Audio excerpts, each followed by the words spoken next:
കേരളത്തിൻ്റെ മുഖ്യമന്ത്രിയായിരുന്ന ഇ.കെ. നായനാർ, അദ്ദേഹം വലിയ തമാശക്കാരനായിരുന്നു. എപ്പോഴും ഫലിത രൂപത്തിലാണ് സംസാരിച്ചുകൊണ്ടിരുന്നത് പല കാര്യങ്ങളും.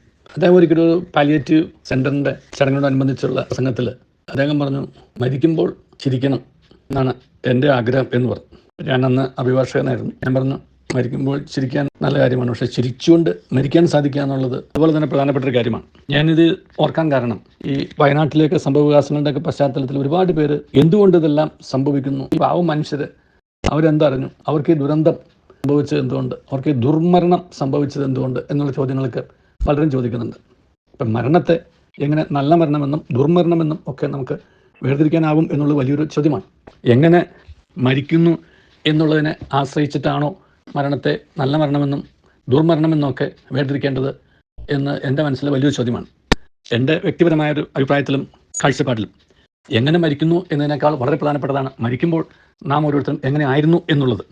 കാരണം ജനനം എന്നുള്ളത് സുനിശ്ചിതമല്ല എന്നുണ്ടെങ്കിലും മരണം എന്നുള്ളത് സുനിശ്ചിതമാണ്. അപ്പോൾ അനിശ്ചിതത്വം നിലനിൽക്കുന്ന ജനനത്തിൽ നിന്നും ജനിച്ച് ജീവിക്കുന്ന ഓരോ വ്യക്തിയും സുനിശ്ചിതമായൊരു മരണത്തെ എന്നെങ്കിലും ആശ്ലേഷിക്കേണ്ടി വരും എന്നുള്ളൊരു യാഥാർത്ഥ്യം മുന്നിൽ കണ്ടുകൊണ്ട്, അങ്ങനെ ആ സുനിശ്ചിതമായ യാഥാർത്ഥ്യം അത് അനിശ്ചിതമായ സമയത്താണ് സംഭവിക്കുക എന്ന് തിരിച്ചറിഞ്ഞുകൊണ്ട് എപ്പോൾ വേണമെങ്കിലും ആ മരണത്തെ സന്തോഷത്തോടെ ജീവിതം ജീവിച്ചു എന്നുള്ള സംതൃപ്തിയോടെ ചിരിച്ചുകൊണ്ട് തന്നെ ആ മരണത്തെ പുൽകാൻ സാധിക്കുക എന്ന് പറയുന്നത് വലിയൊരു കാര്യമാണ്. അത് എപ്രകാരം ജീവിച്ചു എന്നതിനെ ആശ്രയിച്ചിരിക്കുക. നമ്മുടെ ജീവിതത്തിൽ നമുക്ക് സ്വസ്ഥതയോടെ, സന്തോഷത്തോടെ, സമാധാനത്തോടെ, നന്ദിയോടെ, ഒരു കൃതാർത്ഥതയോടെ നമുക്ക് നമ്മുടെ ജീവിതത്തെ ഓരോ നിമിഷവും കൊണ്ടുനടക്കാൻ സാധിച്ചാൽ, I have done my best and the rest I leave to God എന്നോ ഐ ലീവ് ടു ഡെസ്റ്റിനി എന്നോ അത് വിശ്വസിക്കാത്തവരാണെന്നുണ്ടെങ്കിൽ വിധിക്ക് വിട്ടുകൊടുക്കുക, ദൈവത്തിന് വിട്ടുകൊടുക്കുക. നമ്മെ ഓരോരുത്തരെ സംബന്ധിച്ചിടത്തോളം നമ്മുടെ ജീവിതത്തിൽ ഏത് നിമിഷമാണെങ്കിൽ പോലും എപ്പോൾ ഈ വിളി വന്നാലും ആ വിളി വരുന്ന സമയത്ത് എന്നാലാവുന്നത് ഞാൻ നന്നായി ചെയ്തിട്ടുണ്ട് എന്ന്, നന്നായി ജീവിച്ചിട്ടുണ്ട് എന്നുള്ളൊരു കൃതാർത്ഥതയോടുകൂടി ഇരിക്കുമ്പോൾ നമുക്ക് ചിരിച്ചുകൊണ്ട് തന്നെ മരിക്കാൻ സാധിക്കും. അങ്ങനെ മരണത്തെ ചിരിച്ചുകൊണ്ട് പുൽകാൻ സാധിക്കുക എന്നുള്ളതാണ് നന്നായി ജീവിക്കുന്ന ഒരാൾക്ക് കിട്ടാവുന്ന ഏറ്റവും വലിയ ഒരു അനുഗ്രഹം എന്നായിട്ടാണ് ഞാൻ അതിനെ കാണുന്നത്. ഈ മരിച്ച ആളുകൾക്ക് അതിനൊന്നും സമയം കിട്ടിയില്ലല്ലോ എന്നൊക്കെ പറയുന്നവരുണ്ട്. അതും വേറൊരു ചിന്തയാണ്. ഈ സമയം എന്നുള്ളത് നമ്മൾ നമ്മുടെ വാച്ച് നോക്കിയിട്ട് നമ്മൾ തീരുമാനിക്കുന്നതാണ്, സെക്കൻഡ് അല്ലെങ്കിൽ മിനിറ്റ്, മണിക്കൂർ എന്നൊക്കെ പറയുന്നത്. പക്ഷേ ഈ നിത്യശാന്തിയിലേക്ക് പ്രവേശിക്കേണ്ട ആത്മാവിനെ സംബന്ധിച്ചിടത്തോളം ആ ആത്മാവിൻ്റെ ഓണർ, ഉടയവനായിട്ടുള്ള ആ സൃഷ്ടാവുമായിട്ടുള്ള ആ ബന്ധത്തിൽ ആ ആത്മാവ് സൃഷ്ടാവിലേക്ക് പോകുന്ന, നിത്യശാന്തിയിലേക്ക് പോകുന്ന ആ സമയത്തെ അതിൻ്റെ ദൈർഘ്യമോ അതിൻ്റെ സമയത്തിൻ്റെ ക്ലിപ്തതയോ ഒന്നും നമുക്ക് വ്യക്തമല്ല.